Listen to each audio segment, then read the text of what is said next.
നമസ്കാരം. ഇന്ന് നമ്മൾ നഴ്സിംഗ് ഗവേഷണത്തിലെ വളരെ പ്രധാനപ്പെട്ട ഒരു ആശയത്തെക്കുറിച്ചാണ് സംസാരിക്കാൻ പോകുന്നത്. സാമ്പിളിംഗ്. എന്താണിത്? എന്തിനാണിത് ഉപയോഗിക്കുന്നത്? ശരി, നമുക്ക് വിശദമായിട്ട് തന്നെ നോക്കാം. അപ്പോ നമുക്ക് നേരെ കാര്യത്തിലേക്ക് കടക്കാം, അല്ലേ? ഒരു വലിയ ചോദ്യം ചോദിച്ചുകൊണ്ട് തന്നെ തുടങ്ങാം. ഒന്ന് ആലോചിച്ചു നോക്കൂ. നിങ്ങൾക്ക് ദശലക്ഷക്കണക്കിന് രോഗികളെക്കുറിച്ച് പഠിക്കണം. ഒരുപക്ഷേ പ്രമേഹ രോഗികൾ, അല്ലെങ്കിൽ ഒരു പ്രത്യേകതരം ക്യാൻസർ ബാധിച്ചവർ. ലക്ഷക്കണക്കിന് ആളുകളാണ്. ഇവരെല്ലാവരെയും ഒന്നൊഴിയാതെ എങ്ങനെ പഠിക്കാൻ സാധിക്കും?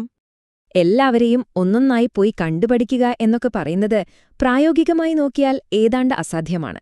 അതിന് ഒരുപാട് സമയമെടുക്കും, പണച്ചെലവും ഭയങ്കരമായിരിക്കും. അപ്പൊ പിന്നെ കൃത്യമായ ഒരു നിഗമനത്തിലേക്ക് നമ്മൾ എങ്ങനെയാണെത്തുക? ഇതിന്റെ ഉത്തരം വിശ്വസിച്ചാലും ഇല്ലെങ്കിലും നമ്മുടെയൊക്കെ അടുക്കളയിൽ തന്നെയുണ്ട്. ഈ പറയുന്നതുപോലെ നമ്മൾ ചോറ് വെക്കുമ്പോൾ അത് വെന്തോന്നറിയാൻ പാത്രത്തിലെ ഓരോ അരിമണിയും എടുത്ത് നോക്കാറുണ്ടോ? ഇല്ലല്ലോ. ഒന്നോ രണ്ടോ വറ്റെടുത്ത് ഒന്ന് ഞെക്കി നോക്കും, അല്ലേ? ആ ഒരു ചെറിയ സാമ്പിൾ മതി പാത്രത്തിലെ മുഴുവൻ ചോറിന്റെയും കാര്യമറിയാൻ. സംഭവം സിമ്പിളല്ലേ? ഇതേ തത്വം തന്നെയാണ് ഗവേഷണത്തിലെ സാമ്പിളിങ്ങിന്റെയും അടിസ്ഥാനം. ശരി, ഈ വിഷയത്തെപ്പറ്റി സംസാരിക്കുമ്പോൾ ഗവേഷകർ സ്ഥിരമായി ഉപയോഗിക്കുന്ന ചില വാക്കുകളുണ്ട്. നമുക്ക് ആദ്യം അതൊക്കെ എന്താണെന്നൊന്ന് മനസ്സിലാക്കാം. വളരെ ലളിതമായി പറഞ്ഞാൽ സാമ്പിളിംഗ് എന്ന് പറയുന്നത് ഒരു വലിയ ഗ്രൂപ്പിനെക്കുറിച്ച് പഠിക്കാൻ വേണ്ടി ആ ഗ്രൂപ്പിന്റെ എല്ലാ സ്വഭാവങ്ങളുമുള്ള ഒരു ചെറിയ ഭാഗത്തെ തിരഞ്ഞെടുക്കുന്ന ഒരു രീതിയാണ്.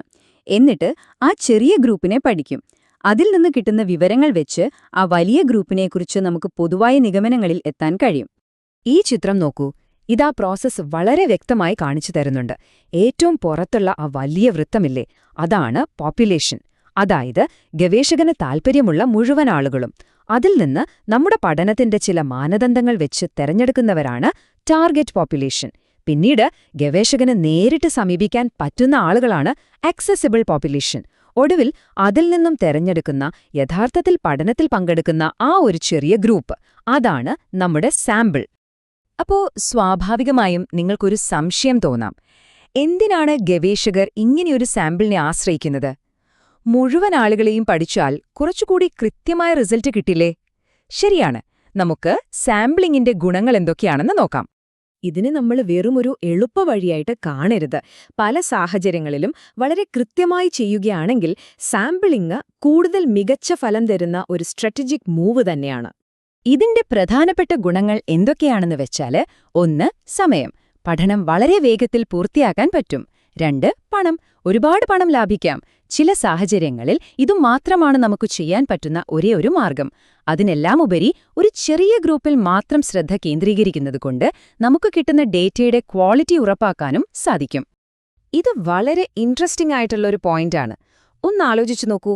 ആയിരക്കണക്കിന് ആളുകളിൽ നിന്ന് ഡേറ്റ ശേഖരിക്കുമ്പോൾ ഒരുപാട് പിഴവുകൾ വരാൻ സാധ്യതയുണ്ട്. എന്നാൽ അതിലും നല്ലതല്ലേ പരിശീലനം കിട്ടിയ കുറച്ചാളുകൾ ചെറിയ ഒരു സാമ്പിളിൽ നിന്ന് വളരെ ശ്രദ്ധയോടെ ഡേറ്റ ശേഖരിക്കുന്നത്? അതായത് ചില സമയങ്ങളിൽ സാമ്പിളിന്റെ വലിപ്പം കുറയുന്നത് ഡേറ്റയുടെ ഗുണനിലവാരം കൂട്ടാൻ വരെ സഹായിച്ചേക്കാം. ശരി, ഇത്രയൊക്കെ ഗുണങ്ങളുണ്ടെന്ന് പറയുമ്പോഴും ഇതിനൊരു മറുവശം കൂടിയുണ്ട്. സാമ്പിളിങ്ങിന് അതിൻ്റെതായ ചില വെല്ലുവിളികളും അപകടസാധ്യതകളും ഉണ്ട്. അതെന്തൊക്കെയാണെന്ന് നോക്കാം. സാമ്പിളിംഗ് എന്ന് പറയുന്നത് ശരിക്കും ഒരു ശക്തമായ ടൂള് തന്നെയാണ്. പക്ഷേ അത് വളരെ ശ്രദ്ധയോടെയും കൃത്യതയോടെയും ഉപയോഗിച്ചില്ലെങ്കിൽ അത് നമ്മളെ തെറ്റായ നിഗമനങ്ങളിലേക്ക് കൊണ്ടെത്തിക്കാൻ നല്ല സാധ്യതയുണ്ട്. അപ്പോ എന്തൊക്കെയാണിതിലെ പ്രധാന പ്രശ്നങ്ങൾ? ഒന്നാമത്തേത്, നമ്മൾ തിരഞ്ഞെടുക്കുന്ന സാമ്പിൾ ആ വലിയ ഗ്രൂപ്പിനെ ശരിയായി പ്രതിനിധീകരിക്കുന്നില്ലെങ്കിലോ? അപ്പോ തന്നെ പഠനത്തിന്റെ ഫലം മൊത്തത്തില് തെറ്റിപ്പോകും. ഇതിനെയാണ് നമ്മൾ സാമ്പിളിംഗ് എറർ അഥവാ പിശക് എന്ന് പറയുന്നത്. പിന്നെ ശരിയായ ഒരു സാമ്പിളിനെ തിരഞ്ഞെടുക്കുക എന്നത് അത്ര എളുപ്പമുള്ള പണിയല്ല കേട്ടോ. അതൊരു സങ്കീർണമായ പ്രക്രിയയാണ്.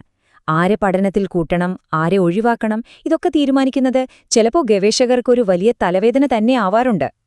ഈ ഫ്ലോ ചാർട്ട് ഒന്ന് നോക്കൂ. സാമ്പിളിംഗ് എന്ന് പറഞ്ഞാൽ കണ്ണുമടച്ചു കുറച്ചാളുകളെ തെരഞ്ഞെടുക്കുന്ന ഏർപ്പാടല്ല. നമ്മൾ പഠിക്കാൻ പോകുന്ന ജനവിഭാഗം ഏതാണെന്ന് നിർവചിക്കുന്നത് മുതൽ സാമ്പിളിന്റെ വലുപ്പം തീരുമാനിക്കണം, ഏത് രീതിയിൽ സാമ്പിൾ എടുക്കണമെന്ന് തീരുമാനിക്കണം, അവസാനം അവരെ കണ്ടെത്തുന്നതുവരെ. അങ്ങനെ 8 ഘട്ടങ്ങളുള്ള ഒരു വലിയ പ്രോസസ്സാണത്. ഇതിൽ ഓരോ സ്റ്റെപ്പിലും പിഴവ് പറ്റിയാൽ അത് പഠനത്തിന്റെ ഫലത്തെ കാര്യമായി ബാധിക്കും. അപ്പോ ഈ ഗുണങ്ങളും ദോഷങ്ങളും ഒക്കെ പരിഗണിക്കുമ്പോൾ ഇതിൽ നിന്ന് നമ്മൾ എന്താണ് മനസ്സിലാക്കേണ്ടത്? ഇവിടെയാണ് ഒരു നല്ല ഗവേഷകന്റെ കഴിവ് നമ്മൾ കാണുന്നത്. സാമ്പിളിങ്ങിന്റെ ഗുണങ്ങളായ വേഗതയും കാര്യക്ഷമതയും പരമാവധി മുതലെടുക്കണം. അതേസമയം അതിന്റെ ദോഷങ്ങളായ പക്ഷപാതം, പിശകുകൾ എന്നിവയൊക്കെ വരാനുള്ള സാധ്യത പരമാവധി കുറയ്ക്കുകയും വേണം.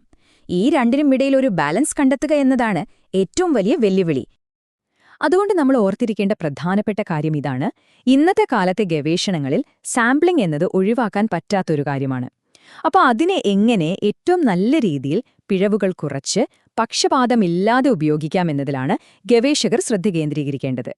അതുകൊണ്ട് അടുത്ത തവണ നിങ്ങൾ ഏതെങ്കിലും ഒരു മെഡിക്കൽ റിപ്പോർട്ടോ അല്ലെങ്കിൽ ഒരു പഠനമോ വായിക്കുമ്പോൾ ഈ ഒരു ചോദ്യം സ്വയം ചോദിക്കണം: ഈ പഠനത്തിലെ സാമ്പിൾ ആരെയൊക്കെയാണ് ഉൾക്കൊള്ളുന്നത്? അതേപോലെ തന്നെ ആരെയൊക്കെയാണിത് അറിയാതെയാണെങ്കിലും ഒഴിവാക്കുന്നത്? ഈ ഒരു ചോദ്യം നിങ്ങൾ വായിക്കുന്ന ഏത് ഗവേഷണത്തെയും കൂടുതൽ ആഴത്തിൽ മനസ്സിലാക്കാൻ തീർച്ചയായും നിങ്ങളെ സഹായിക്കും.